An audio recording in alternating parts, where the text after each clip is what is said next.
오늘 아침 저와 여러분들이 함께 나눌 말씀은 구약성경 시편 23편입니다. 주님은 나의 목자시니 내게 부족함이 없어라. 나를 푸른 풀밭에 누이시며 쉴만한 물가로 인도하신다. 나에게 다시 새 힘을 주시고 당신의 이름을 위하여 바른 길로 나를 인도하신다. 내가 비록 죽음의 그늘 골짜기로 다닐지라도 주님께서 나와 함께 계시고 주님의 막대기와 지팡이로 나를 보살펴 주시니 내게는 두려움이 없습니다.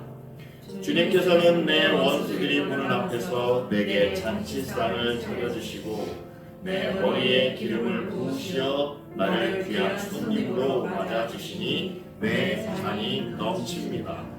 진실로 주님의 선하심과 인자하심이 내가 사는 날 동안 나를 따르리니 나는 주님의 집으로 돌아가 영원히 그곳에서 살겠습니다. 아멘.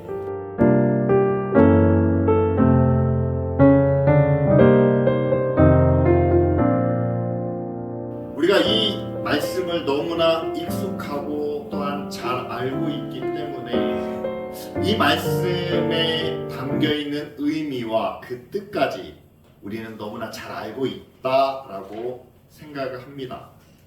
그런데 우리는 1절 말씀부터 부딪히는 1절 말씀부터 내게도 그런가? 라는 생각을 하게 됩니다. 1절 말씀 제가 다시 읽어드립니다. 주님은 나의 목자시니 내게는 부족함이 없습니다. 한번 묻겠습니다. 여러분 그러십니까? 어떤 분 그렇게 얘기해서 저는 영적으로 부족함이 없습니다. 저는 천국 가기 때문에 부족함이 없습니다. 여러 가지로 표현을 하시는데요. 현실적으로 우리는 부족하죠. 부족한 게 한두 가지가 아닙니다. 너무 많이 부족합니다. 그러면서 우리는 상대적으로 다윗을 머리에 그려봅니다. 3000년 전의 사람이니까. 그리고 다윗은 이스라엘의 왕이 아니었습니까? 절대 권력을 하나님께서 그에게 주시지 않았습니까? 성경에 보니까 온갖 부귀 영화를 누리지 않았을까요? 그러니까 다윗이니까 내게는 부족함이 없습니다 라는 고백이 가능했겠죠.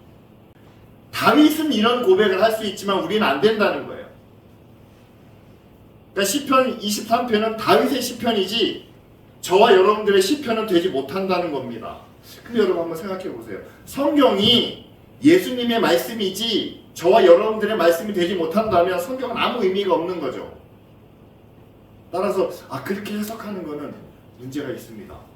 이것은 다윗의 시편일 뿐만 아니라 저와 여러분들의 시편이 되어야 하기 때문에 다윗은 부족함이 없다라고 말할 수 있지만 우리는 이렇게 말할 수 없다라고 한다면 이거는 우리의 해석이 잘못됐다라는 사실이죠.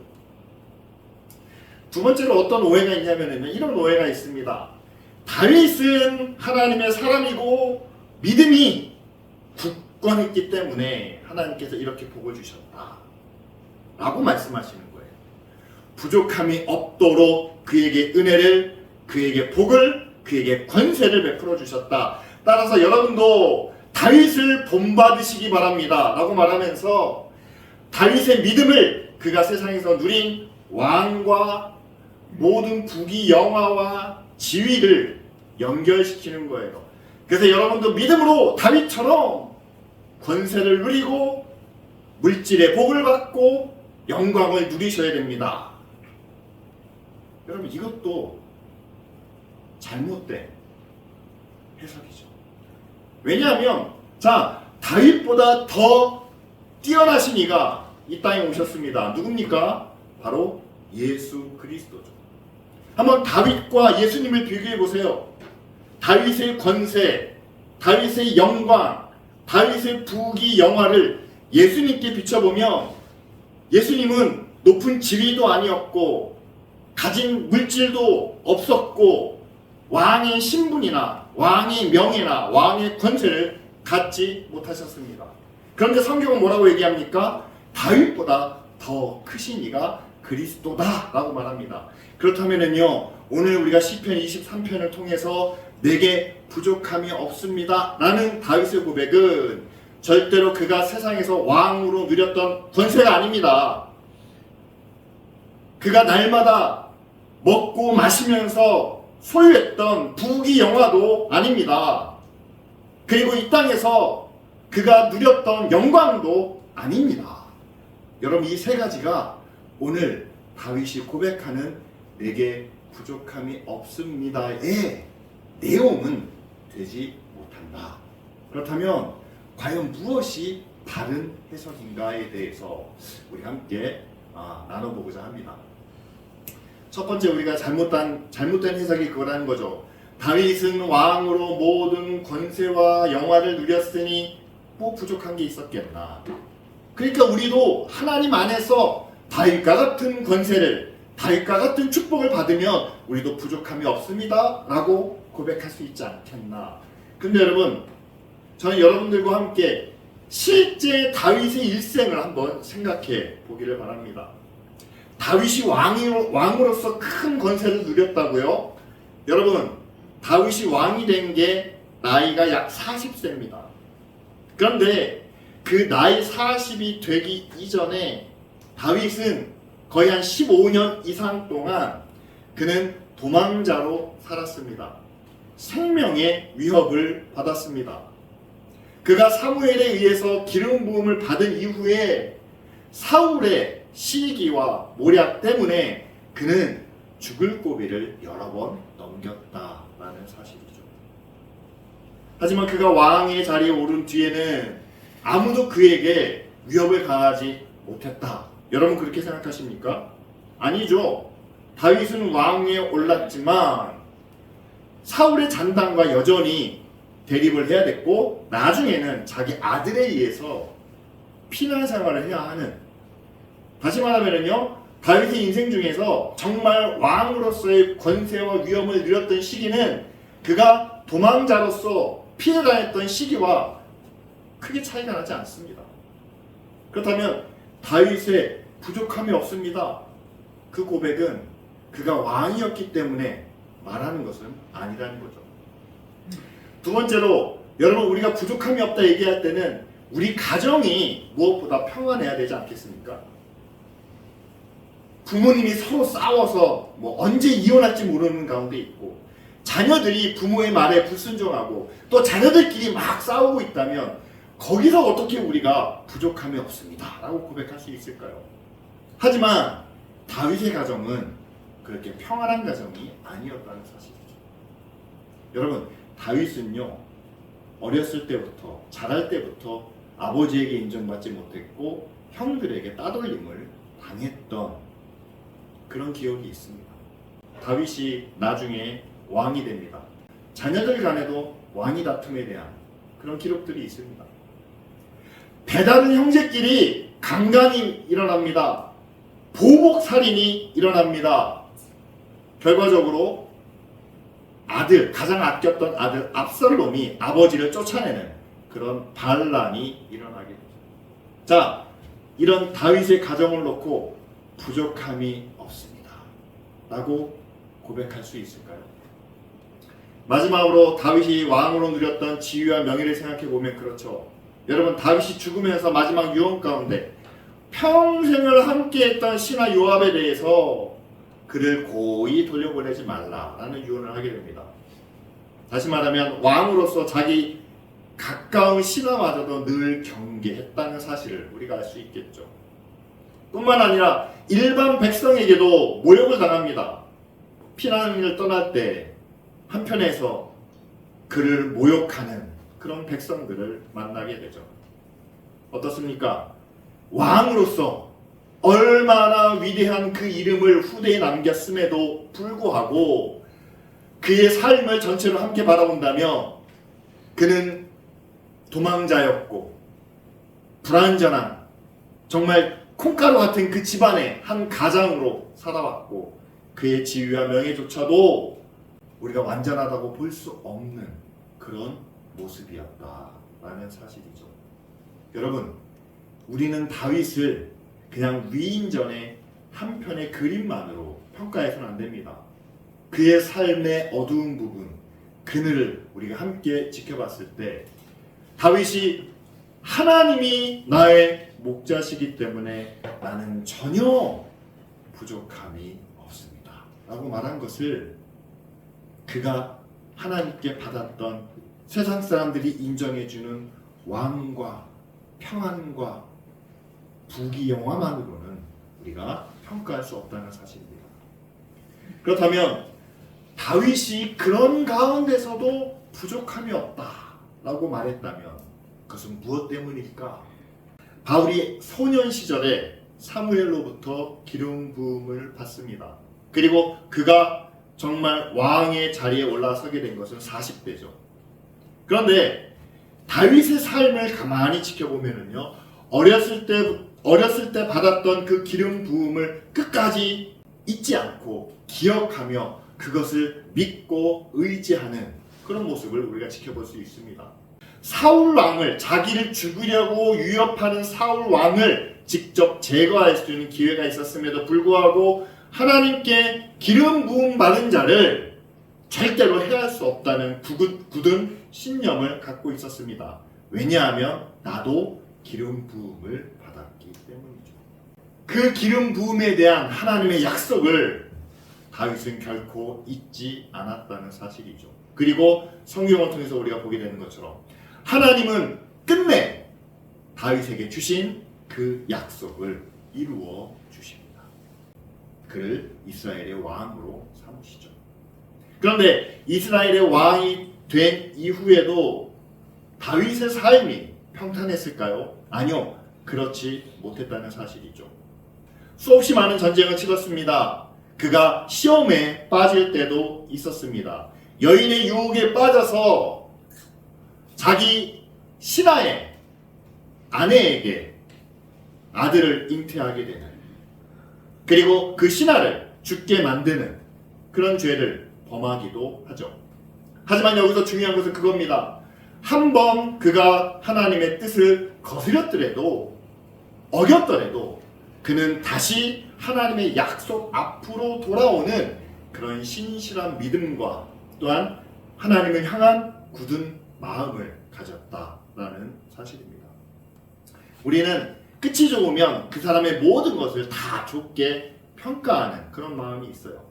이순신 장군, 세종대왕 하면 흠도 티도 없는 위인으로 우리는 생각하지 않습니까? 아니요, 그렇지 않다는 거예요.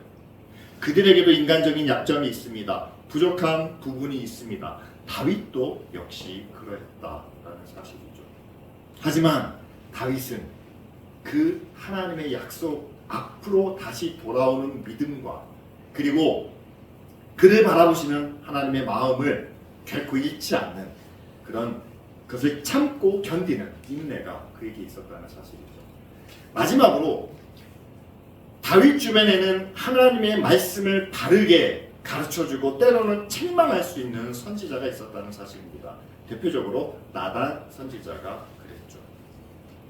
그 하나님의 말씀을 또한 하나님께로부터 오는 책망을 듣고 스스로 뉘우치며 스스로 자백하는, 결국 그가 때로는 하나님의 뜻을 거스리며 때로는 불순종했지만 그러나 결국 그에게 처음 주셨던 하나님의 약속, 내가 모세의 율법과 그 맺은 언약에서 떠나지 않으면 너희 나라와 너희 왕위가 영원할 것이다 라는 그 약속으로 다시 돌아오는 그 다윗의 믿음을 통해서 하나님은 다윗을 부족함이 없는 사람으로 여기게 하셨다라는 사실이죠. 여러분, 처음 나온 세 가지 이유보다 두 번째 나오는 세 가지 이유가 부족함이 없는 그런 고백으로, 그 이유로 합당하다고 생각하지 않으십니까? 다윗이 이 땅에서 누리는 그 어떤 것보다도 하나님의 약속과 그 약속에 대한 확실한 믿음과 또한 그것을 깨닫게 해주시는 하나님의 선지자, 하나님의 사람을 귀하게 여겼던 그 모습이 시편 84편에 나옵니다. 이것은 다윗이 고백한 고백으로 우리가 여기고 있는데요. 이렇게 말합니다. 주님의 궁전에서 한 날을 다른 곳에서의 첫날보다 귀하게 여기고 악인의 장막에서 사는 것보다 하나님의 성전 문지기로 있는 것이 내게도 좋습니다. 라는 그런 고백이죠. 처음 우리가 질문을 드린 것처럼 하나님이 나의 구원자시기니 나에게는 부족함이 없습니다. 라는 이 고백이 처음에는 그것이 불가능해 보일 수 있습니다. 나에게는 절대로 일어날 수 없는, 어떻게 내가 부족함이 없다 라고 말할 수 있을까? 여러분, 그렇게 여겨지셨다면 다윗의 실제 모습을 한번 돌아보시길 바랍니다. 고통과 아픔과 죽음의 위협과 시련을 우리보다 더 많이 겪었던 사람이었습니다. 그러나 하나님에 대한 약속, 또한 그에 대한 신실한 믿음, 또한 그것을 깨닫게 하시는, 책망하게 하시는 하나님의 말씀이 지금 우리에게도 있다면 우리도 하나님 앞에 부족함이 없다라고 고백할 수 있지 않을까요? 두 번째, 우리가 쉽게 오해하기 쉬운 부분은 그겁니다. 2절 말씀이죠. 나를 푸른 풀밭과 쉴만한 물가로 인도하신다. 근데 여기다 우리는 한 가지를 더 붙여요. 하나님께서 우리를 늘 푸른 풀밭, 쉴만한 물가로 인도해 주시는도다. 그런데 여러분, 늘 푸른 풀밭이나 쉴만한 물가에 있는 것은 아니라는 사실이죠. 저는 이것을 2절과 3절을 우리가 함께 봐야 된다라고 말씀드리고 싶습니다. 3절에는 하나님께서 나에게 새 힘을 주시고 당신의 이름을 위하여 우리를 바른 길로 인도하신다 라고 말씀합니다. 푸른 풀밭, 쉴만한 물가, 그것은 우리에게 좋은 것이에요. 그런데 우리에게 그런 좋은 것을 허락하시는 하나님은 결과적으로 우리를 어떻게 인도하시느냐? 하나님의 이름을 위하여 우리를 바른 길로 인도해 주신다라는 사실이죠. 우리는 이 두 가지가 일치되는 삶을 살기 원합니다. 하나님께서 우리에게 푸른 풀밭을 주시고 쉴만한 물가에 누이신다면 우리는 그 자리에서 하나님 앞에 바른 길로 살아가는 믿음의 자녀가 되기를 원합니다. 이게 하나님의 계획이에요. 이게 하나님의 뜻입니다. 여러분, 우리도 그걸 원하지 않습니까?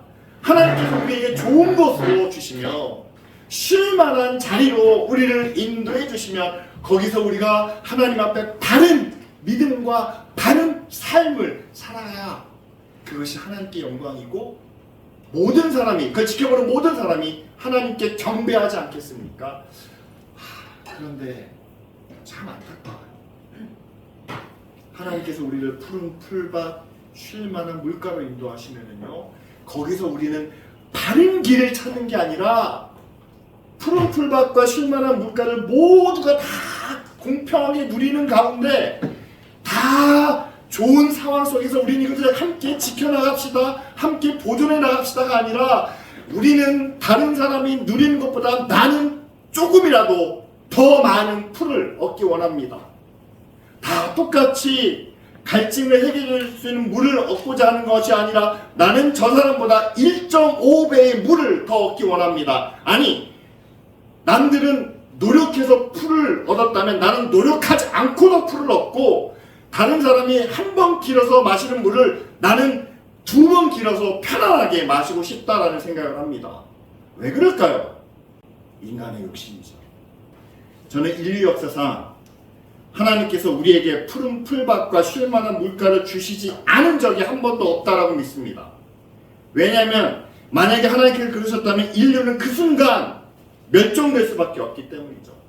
하지만 수천 년 동안 우리 역사가 기록되어 있는 동안 인류는 한 번도 멸종된 적이 없습니다. 하나님께서 이 인류를 향하여 푸른 풀밭과 쉴만한 물가를 꾸준히 변함없이 허락해 주셨다는 사실이죠.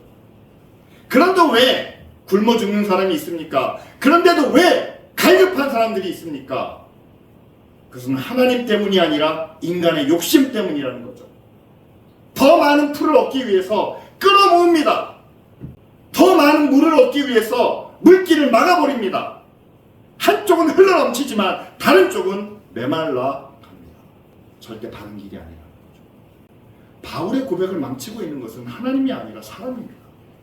지금이라도 우리가 막힌 물길을 열고 내 것만 챙기는, 내 방만 풍성하게 하는 그 욕심을 버린다면 저는 바울의 고백이 우리의 고백이 된다고 믿습니다.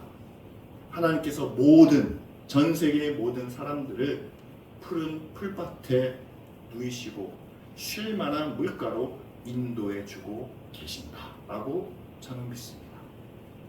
이것을 가로막는 것은 바로 인간의 욕심 때문이다 라는 사실이죠. 그런데 그 우리를 바르게 인도하시기 위해서 여러분 4절 말씀도 있다는 거예요. 3절에서 끝나는 게 아니라 4절 말씀도 있어요. 우리를 바르게 인도하시기 위해서 우리가 때로는 죽음의 그늘 골짜기로 다닐 수도 있다는 겁니다.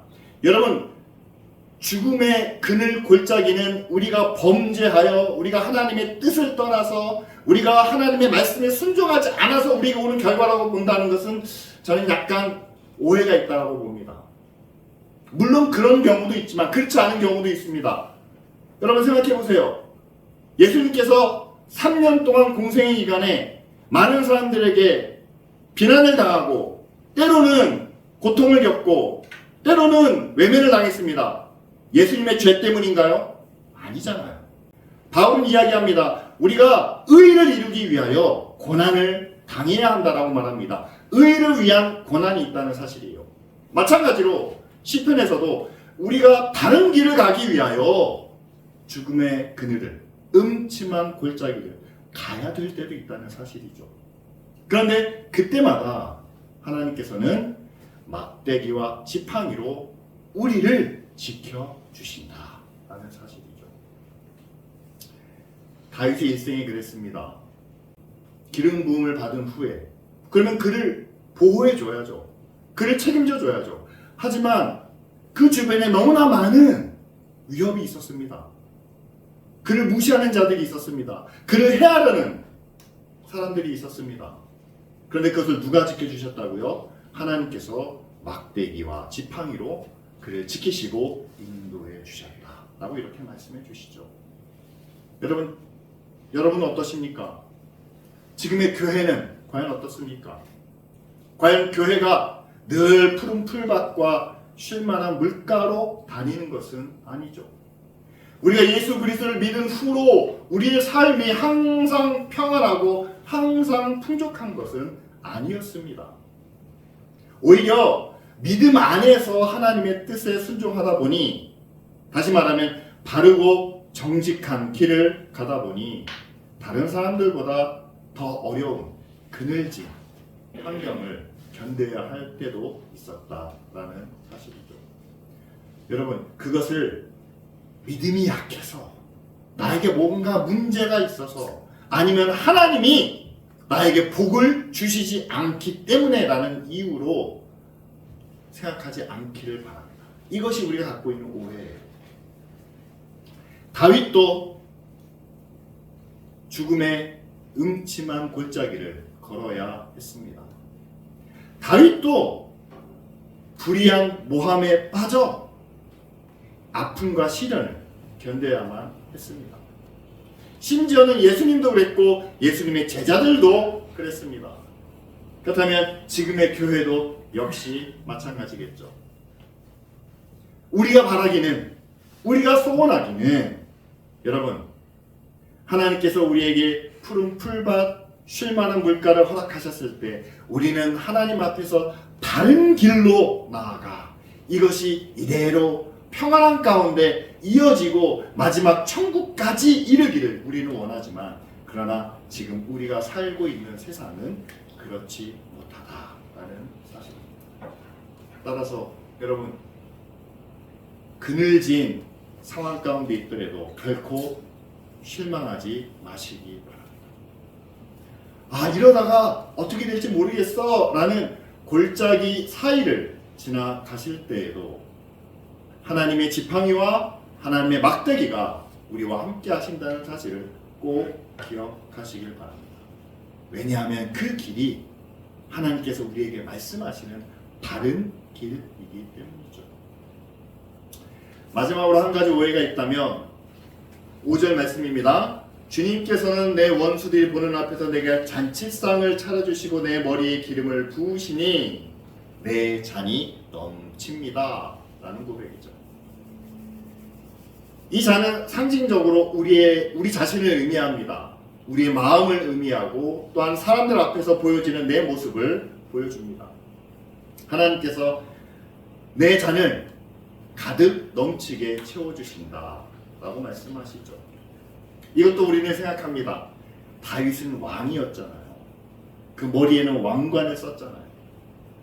그는 모든 사람들에게 베풀 수 있는 그런 물질을 가지고 또한 그런 영광을, 그런 지위를 가졌으니까 내 잔이 넘칩니다 라고 고백할 수 있지 않을까요?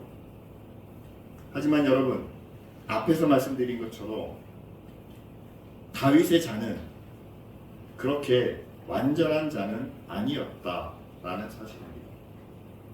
왕 위에 오르기 위해서 고난을 겪었고 왕 위에 올라서도 아들에 의해서 쫓겨났었고 무엇보다도 그 가정은 정말 다윗을 깨진 잔으로 만들어줄 수밖에 없었습니다. 아버지에 의해서, 형들에 의해서, 자녀들에 의해서 가정의 평화는 한시도 잠잠할 날이 없었던 그의 가정. 따라서 여러분, 다윗의 잔이 넘쳤다는 것은 결코 그의 주변 상황이나 환경에 의한 것이 아니라 그가 하나님께로부터 받은 은혜가 얼마나 컸는지 그것 하나만을 바라볼 때 하나님께서 그에게 넘치도록 채워주셨다라는 고백이 가능하다. 저는 그렇게 생각해 봅니다. 저는 다윗을 왕으로 세우신 분이 하나님이라고 믿습니다.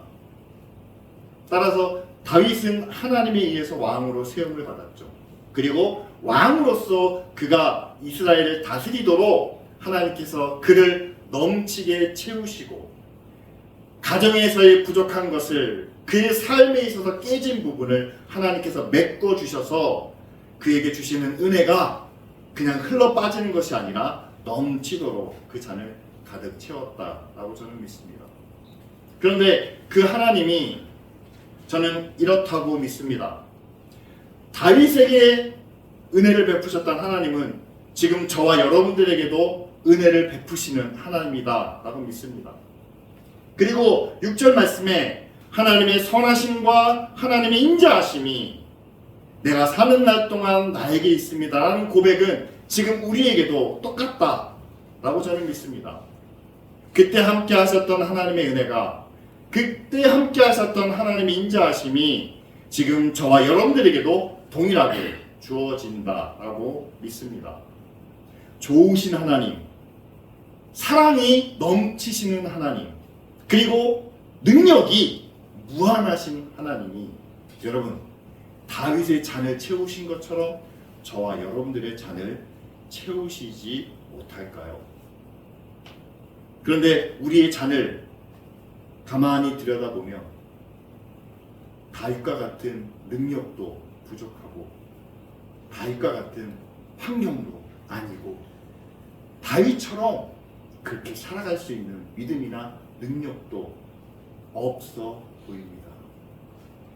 내 잔은 항상 비어있는 것처럼 보입니다. 나는 항상 모자라 보입니다.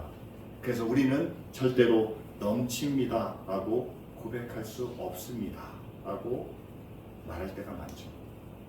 그렇다면 여러분, 이것마저도 다윗에게만 해당되는 것이고 우리에게는 해당 사항이 없는 걸까요?